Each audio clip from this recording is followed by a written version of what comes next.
Right, hello all, it's Pros UK, Jimmy here. Today I thought I'd just do a short little video covering something that's used in a lot of investigation cases, and that's E.M.F meters.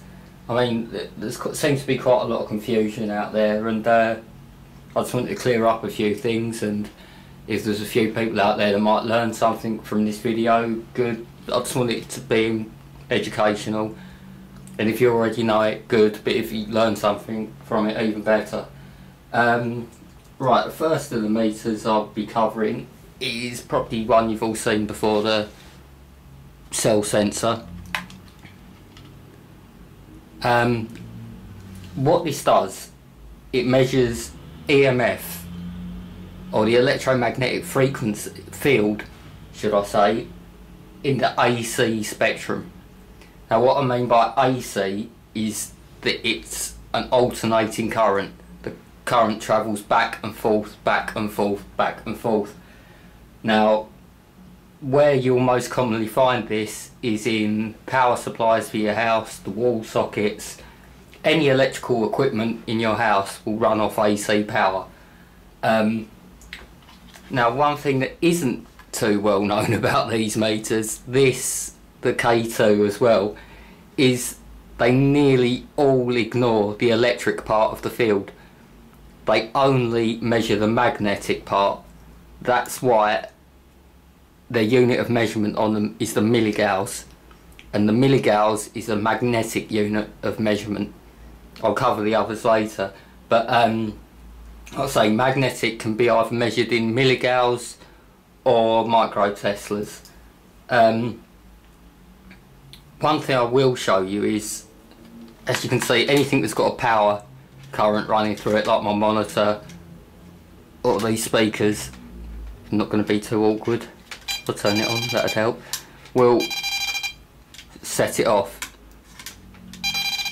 And like I say, it does that because, not because it's picking up the electric part of the spectrum, but anywhere a current runs through a wire or travels in a direction, as long as that current is on or switched on, it will create a magnetic field around it. And that is what this meter picks up, the magnetic part of that field in the AC spectrum. As a little side note to this also picks up radio frequencies, which are measured in milliwatts per centimetre squared, I think, if I've got that right.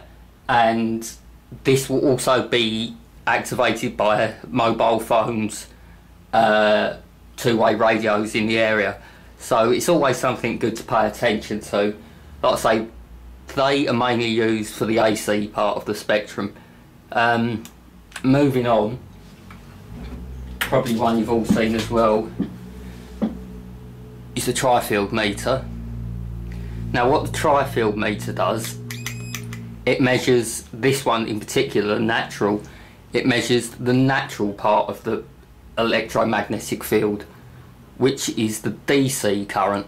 And the DC current is a direct current, a current that travels in one direction. It doesn't go back and forth, back and forth, back and forth. Now the Earth's natural electromagnetic field is DC. Okay. Now the good thing about this meter is you can, once you get a spike on this, like any other E.M.F meter, the natural, tri-field natural and the standard tri-field, you can isolate those fields between magnetic, electric or radio, so you can see specifically where that source is coming from. Now in the DC field, if I switch this on, the magnetic, this takes a couple of seconds to reset, is affected by things like magnets, like fridge magnets will affect this, certain mineral deposits will affect this. Even because it's a constant, even moving it in this field will affect it. And if I turn the volume up a bit, even slight movement in that field will affect it. Now the electric part of this field, I'll turn the squelch meter down, can be affected by things like the human body, because the human body gives off a certain amount of electric energy in the DC field. Now if I turn the squelch meter up, you should be able to see if I hold this still.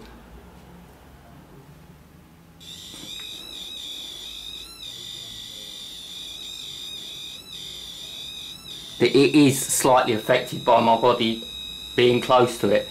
Now the electric part of this field is measured in volts per meter squared. Okay, and the way you figure that out, if you look along the top here, I don't know if you can see that, it says electric and magnetic. These are increments of micro teslas. Now 1 micro tesla is 10 milligauss. Okay, so if you want to translate the magnetic unit of measurement, which is a micro tesla on this, into milligauss, you multiply it by 10. If you want to do it for volts per meter, say I've got a hit of 2 micro teslas on this, again you times it by 10, so it'd be 20 volts per meter squared. Okay, the same applies for radio microwave, except for it's measured in increments of milliwatts per centimetre squared. One thing I really should mention here is most of these devices are calibrated for 50 Hertz in Europe and 60 Hertz in the US. And what I mean by Hertz is as energy travels through the electromagnetic field, it travels in waves. Now one of these waves from start to finish is called a cycle, and one of those cycles equals 1 Hertz. So 50 Hertz is 50 cycles a second, 60 Hertz is 60 cycles a second. Now to put this in perspective, I think E.L.F, extremely low frequencies, is between 3 and 300 Hertz. The human body gives off about, I think it's 100 Hertz in the DC field, and the human brain is 50 Hertz. I may be wrong on that, but I think that's about right. Incidentally, there is one more thing I'd like to cover quickly in this. There is a certain amount of research going on in the past couple of years to ions. Now all an ion is a molecule that either carries a positive or negative charge. Most of us have commonly experienced this, as a positively charged ion is also static electricity. So you've all probably done that, walked on a nylon carpet and got a shock. That's due to positive ions, a build-up of them. Negative ions are a bit harder to explain, but they can cause things like the air to feel fresh. Okay, if you look on site, there's a lot more detail on how they're created and their effects. But this little meter here, is an electrostatic meter, so it detects positive ions. Now I'll put this here. The main reason I'm looking into this is because during a lot of paranormal events, it does feel like the air has got that charged feeling, or conversely to that, there is also the famous cold spots, and a cooling effect can be attributed to negative ions. I'm not saying they're related to the paranormal, it's just a possibility I'm looking into. Now this isn't an ion counter, it doesn't count the amount of ions, it's more like a proximity sensor, but instead of being set off by someone being close to it, it's set off by static electricity. Okay, so make sure that's switched on, that's on, and the sound's on. I warn you, this has got a super bright LED on it, so if it does blind the camera, I apologise. All I've got here is a pen, because it's made of plastic, it's easy to put a static charge into. Now, as you can see, it does give off a slight switch of sound on. Now, if I charge this, everyone's probably done this. This is the equivalent of walking on a nylon carpet. You give it a slight charge. By this motion, it's the same as walking up and down on a nylon carpet.